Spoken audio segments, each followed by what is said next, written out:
கேள்வி பார்வையாளருக்கு வணக்கம். இந்த நேர்காணலில் நாம் சந்திக்க இருக்கும் சிறப்பு விருந்தினர் அண்ணா திராவிட மக்கள் முன்னேற்ற கழகத்தின் பொதுச் செயலாளர் வழக்கறிஞர் பசும்பொன் பாண்டியன் அவர்கள். சார் வணக்கம். வணக்கம். வழக்கம் போல எதிர்க்கட்சி தலைவர் எடப்பாடி பழனிசாமி அவர்கள் டெல்லி சென்று அமித்ஷா அவர்கள் சந்திச்சிருக்கார். அண்மையில தான் புதுக்கோட்டை வந்திருந்தார். தமிழ்நாட்டுக்கு 2 நாள் சுற்றுப்பயணமா வந்தார்.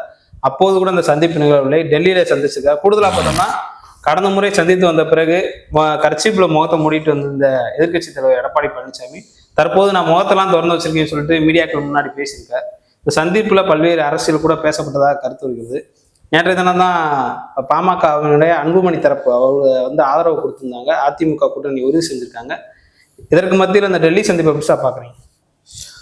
முழுக்க நனைஞ்சதுக்கு பின்னாடி முக்காடு எதுக்குன்னு கேட்பாங்க.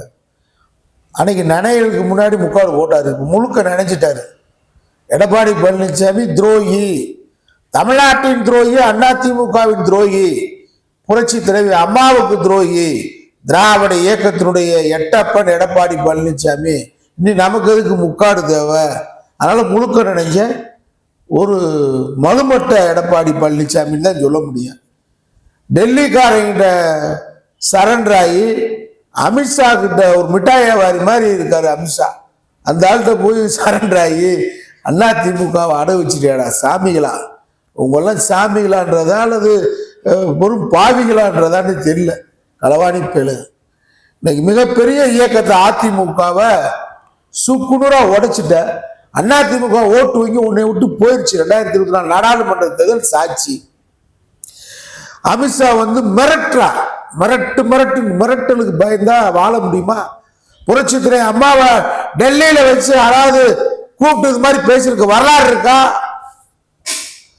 தலைவர் கலைஞரை, புரட்சித்துறை எம்ஜிஆர இன்றைக்கு சிங்கமாக சிலித்தெழுகிற நம்முடைய தளபதி ஸ்டாலினை டெல்லிக்கு கூப்பிட்டு யாராவது பேச முடியுமா? அதாண்ட ஆண்மை, அதுதான் ஆளுமை. போய் இதே நீங்க தோல்விக்கு அடையாளம் ஆயிட்டீங்க. அதனால இது செத்த கழுத மேல எத்தனை கழுத ஏறினா என்னன்ற மாதிரி இது முடிஞ்சு போன கதை. பாஜக கூட்டணி என்னமோ அமித்ஷா அங்க வரப்போறாரா, இப்படியே பூச்சாண்டி காட்டுறாங்க பத்திரிகையில. வரப்போறாரு, டெல்லியில இடம் பார்த்துக்கிட்டு, சென்னையில தங்க போறாரு, தங்கு, டெய்லி காலையில வாக்கிங் வா, மெரினா பீச்சுக்கு வா பார்ப்போம். எத்தனை முறை அமித்ஷா நாடாளுமன்ற தேர்தலுக்கு வந்துட்டு போனாரு. அமித்ஷானா இன்னும் யாருக்குமே தெரியாது, என்ன பெரிய தியாகி. யாரு இந்த அமித்ஷா? அமித்ஷாக்கு தமிழ்நாட்டுக்கு என்ன சம்பந்தம்? அமித்ஷா உருவத்தை பார்த்து ஓட்டு போடுவான் யாராவது?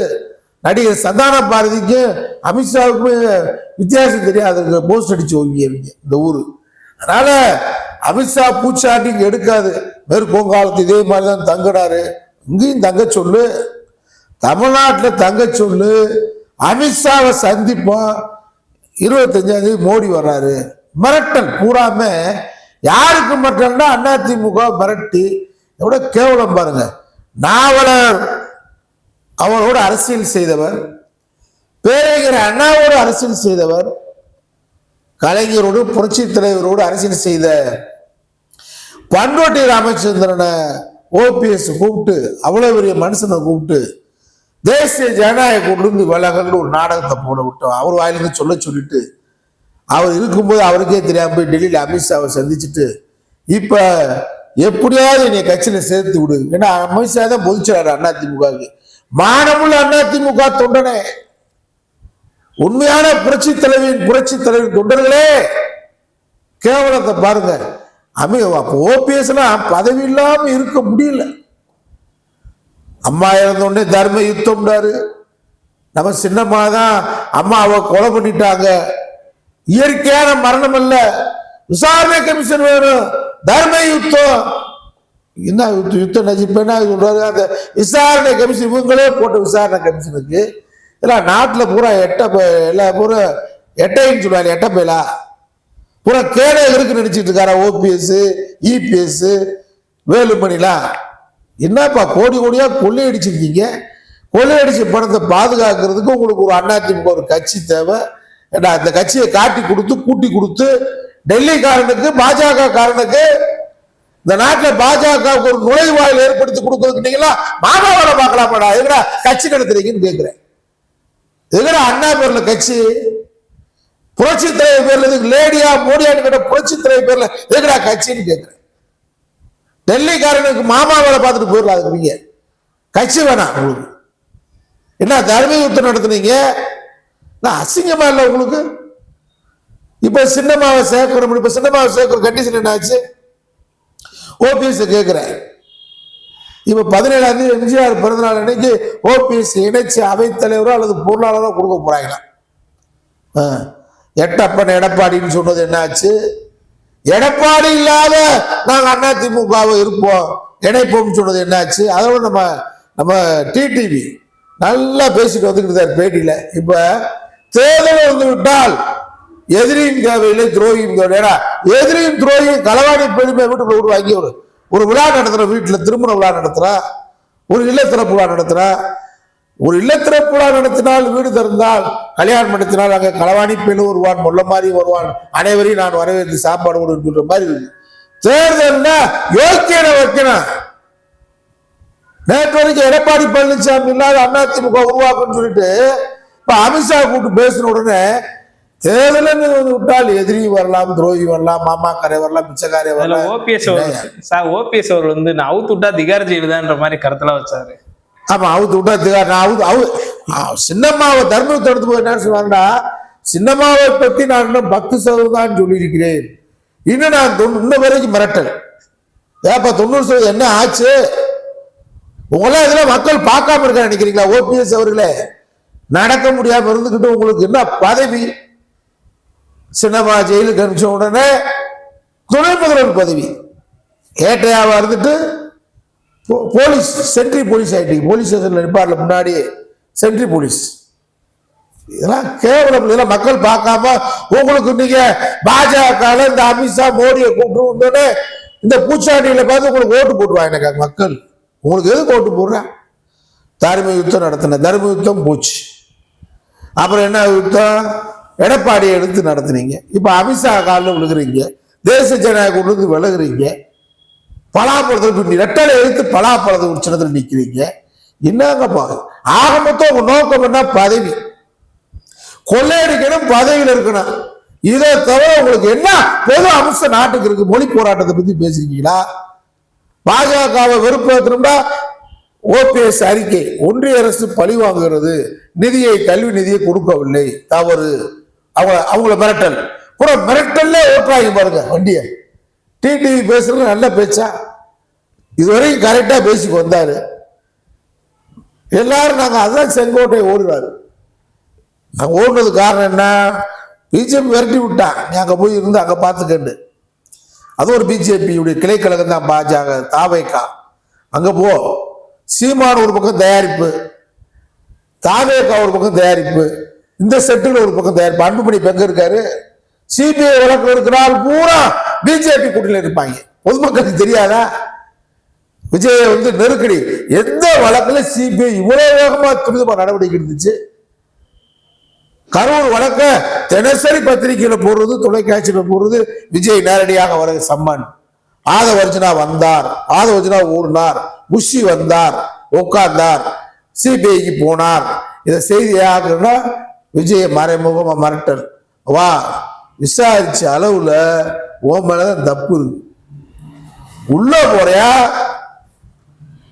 போறியா திகார் ஜெயிலுக்கு போறியா, இல்ல கரூர் ஜெயிலுக்கே போறியா, சேலம் ஜெயிலுக்கு போயிறியா? பழமையான ஜெயில் சேலம் ஜெயிலு, கருப்புக்குள்ளா ஜெயிலு, அங்க போயிறியா? இல்ல எங்களுக்கு பிரச்சாரம் பண்றியா? இதுக்கு இதே சிபிஐ. இதுதான் அன்புமணி என்ன சிபிஐ? மருத்துவ கல்லூரி வழக்கு, சிபிஐ வழக்கு பெண்டிங் இருக்கு. மரியாதை போய் சேர்ந்துரு எஜமான். எஸ்ஆர் எஜமான், ஆர் ஓபிஎஸ் எஜமான், எடப்பாடி பழனிசாமி எஸ்ஆர், எஜமான் எஸ்ஆர் இப்படி போயிட்டு இருக்காங்க. இதெல்லாம் கட்சி ஆடாது. என்னன்னா எதுக்குடா நீங்க கூட்டணி, எதுக்கு நீங்க வெளியேறீங்க, எதுக்கு உள்ள போறீங்க? இப்ப ஓபிஎஸ் இந்த பாஜக கூட்டணி இல்லாத ஒரு அதிமுகவை நாடு விரும்புகிறது. அது சின்னம்மா தலைமையிலேயோ அல்லது ஓபிஎஸ் தலைமையிலேயோ டிடிவி தலைமையிலேயோ பாஜகவை எதிர்க்கக்கூடிய அதிமுக இருக்கா? அதான் அதிமுக தொண்டை பூத கண்ணாடியை போட்டு தேடி பார்ப்பான். இந்த முறை அதிமுக தொண்டன் பாஜக இரட்டலை தாமரைக்கு ஓட்டு போடவே மாட்டேன் எழுதி வச்சுக்கிற தேர்தல் தீர்ப்பை சொல்றேன். மாபெரும் தோல்வியை காணாமல் போயிருவாங்க ஓபிஎஸ், இபிஎஸ், கிபிஎஸ் எல்லாம். இந்த தேர்தலோட முடிவு உங்க கதை. உங்களுக்கு எதுக்கு ஓட்டு போடணும்? கொள்ளையடிப்பீங்க. கொள்ளையடிச்ச பணத்தை பாதுகாக்கிறதுக்கு தமிழ்நாட்டை வஞ்சிக்கின்ற, தமிழர்களை வஞ்சிக்கின்ற, தமிழ் மொழியை, கலாச்சாரத்தை, பண்பாட்டை வஞ்சிக்கின்ற பாஜகவுடன் கூட்டணி அமைச்சு ஓபிஎஸ் அல்லது இபிஎஸ் தலைமை நடக்கிற ஆட்சி அதிமுக ஆட்சியா இருக்குமா? நிதிஷ்குமார் ஆட்சி அங்கே பீகார்ல யார் ஆட்சி? பாஜக ஆட்சி. இங்க உங்க மூலமாக உங்கள் மூலமாக அமித்ஷா இரட்டை இன்ஜின், ஒற்றை இன்ஜின் ஆட்சியை கொண்டு வரணும்னு நினைக்கிறீங்க. நடக்குமா? தமிழ்நாட்டு மக்கள் எல்லாம் தெரியும். ஓபிஎஸ் யாரு, இபிஎஸ் யாரு, டிடிவி யாரு, சின்னம் யாரு, செங்கோட்டையன் என்ன நடவ, விஜய் யாரு, பாஜக என்ன பண்ணுது, இதெல்லாம் அந்த காலம் மாதிரி யாரும் சொல்லி கேட்க வேண்டியதில்லை. எல்லா வலைதளம், தொலைக்காட்சி, உடனே உலகமே ஒரு குடையின் கீழே வந்துருச்சு விஞ்ஞானத்துல. ஆனா உங்க நடவடிக்கை பூரா மக்கள் பார்த்துட்டு இருக்காங்க. இன்னைக்கு தமிழ்நாட்டில நிம்மதியா வாழ்றோம். சிறுபான்மை மக்களுக்கு பாதுகாப்பு, பெண்களுக்கு பாதுகாப்பு, நலத்திட்டங்கள், ஒவ்வொரு நாளும் வளர்ச்சியை நோக்கி அடியெடுத்து வைக்கிறோம். அதனால இந்த ஆட்சி தொடரணும்னு தான் மக்கள் விரும்புறாங்க. நீ எத்தனை ரோடு அமித்ஷா வர போறாரு, கிண்டியில வீடு பார்த்துக்கிட்டு இருக்காரு, மெரினா கடற்கரை வீடு, எங்க வேணாலும் வரட்டும். அமித்ஷா இன்னும் 100 பிறகு கூட எடுத்து தமிழ்நாட்டுக்கு வரட்டும். அமித்ஷாவை 100 பேர் கூட தலையில ஒத்துக்கிற மாட்டேன். எந்த ஊர்ல தமிழ்நாட்டில் மாநகராட்சியில் அமித்ஷா ஒரு வார்டு கவுன்சில் கூட ஜெயிக்க சொல்லுங்க. அமித்ஷா தனிச்சு பாஜக கட்சியில் உள்துறை அமைச்சர் தானே. எந்த பேரூராட்சியில, அது ஒரு ஊராட்சியில, ஒரு ஒன்றியத்தில் ஒரு ஒன்றிய கவுன்சிலரா, ஊராட்சி கவுன்சிலரா 100 ஓட்டு வாங்க சொல்லுங்க. இந்த அமித்ஷா மூஞ்சிக்கு பார்ப்போம். அவர் ஒரு பெரிய நீ அங்கிட்டு வேணா என்ன மாதிரி ரூட்டை கொடுங்க. ரூட்டெல்லாம் அங்கிட்டு எடுக்கும். சங்கி கிட்ட, தானா குணா கிட்ட, தற்கூரிய கிட்ட எடுக்க. தமிழ்நாடு பெரியார் என்கின்ற அந்த மாபெரும் மேதைகளுக்கு கற்றுக் கொடுத்த தெளிவான பாதை, அண்ணா வகுத்து கொடுத்த திராவிட இயக்க பாதை. இன்னைக்கு திராவிட மாடல் தளபதி முதல்வர் ஸ்டாலின் வகுக்கின்ற பாதைக்கு முன்னாடி இந்த சகுனி கூட்டம், சந்தர்ப்பவாத கூட்டம், அசிங்கமான கூட்டம், கேவலமான கூட்டம், இந்த கூட்டம் தான் ஓட்டு பொறுக்கி இல்லை, ஒட்டு பொறுக்கி. மக்களுக்கு தெரியும். அன்புமணி தான் தகப்பனே,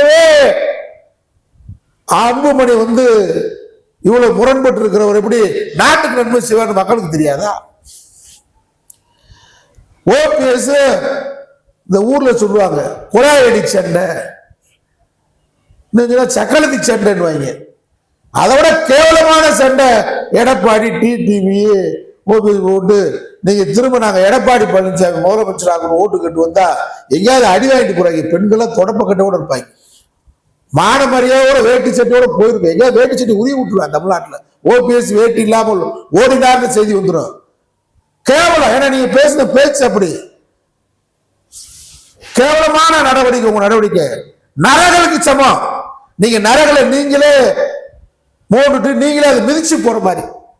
நான் அந்த அளவுக்கு தான் உங்களுக்கு நாகரிகம் சொல்ல முடியும். நீங்களே சாப்பிட்ற மாதிரி சொல்லிவிடுவேன். உங்க நரகளை நீங்களே சாப்பிட்ற மாதிரி ஆயிரும். ஏன்னா நீங்களே அவ்வளவு அசிங்கத்தை பேசி உருவாக்கிருக்கீங்க. நரகிறது அசிங்கம் தானே, அதை மூடிட்டு வந்துடணும்ல. நீங்களே அதை தோன்றீங்க. எடப்பாடியுடைய நரகளை உருவாக்குனது யார்? டிடிவி. எடப்பாடியை பேசின பேச்சு எவ்வளவு? எப்படிப்பா நீங்க திரும்ப நாங்கெல்லாம் முதலமைச்சரா எடப்பாடியை கொண்டு வந்துரும் வந்தா உங்களை மக்களை ஒத்துக்குருவாங்களா? அதிமுக சோறுல உப்பு போட்டு சாப்பிட தொண்டை ஒத்துக்குருவானா? பிஜேபி என்கின்ற அந்த விஷ பாம்பை தமிழகத்தில் விஷத்தை முறிக்கிற அளவுக்கு அடிச்சு நொறுக்கி எரிக்க வேண்டும் இந்த தேர்தலில். அதுதான் தமிழ்நாட்டின் மக்களின் தீர்ப்பு. நன்றி சார். நன்றி.